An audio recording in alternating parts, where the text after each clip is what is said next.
I was a cafe owner. I had one loyal customer, and instead of giving him discounts, I kicked him out of my cafe. Hello, it's me, and this is my new series called The Artwords, where I read some of my literatures and stories while you watch me make an artwork. So, let's start?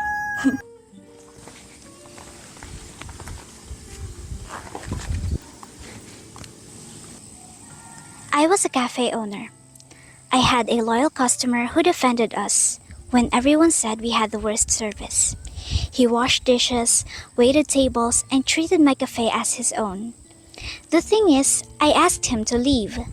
He left not because he kept receiving wrong and poor service from my cafe, but because I kicked him out, even though I knew what he wanted and what he deserved.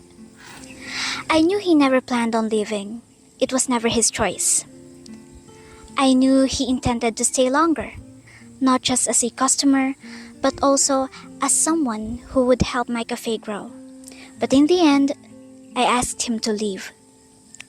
I asked him to leave because he deserved a lot more than what my cafe could provide. I asked him to leave because he suffered from the poor treatment and service. I asked him to leave because my cafe wasn't the place for someone as caring and as loving as him. Yet, I never asked him to defend my cafe. I never asked him to brew coffee, wash dishes, or clean the floors and windows. I never asked him to be my customer. He just happened to come to my cafe when it was at its lowest. When we received bad feedback, were understaffed, had declining budgets, and were losing to newly built cafes. He came at the wrong time, just when I was about to close my cafe. That's why I asked him to leave.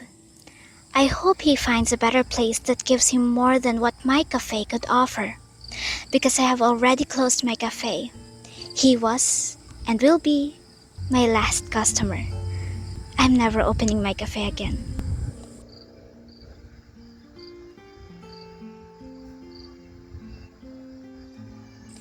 This is not about cafe.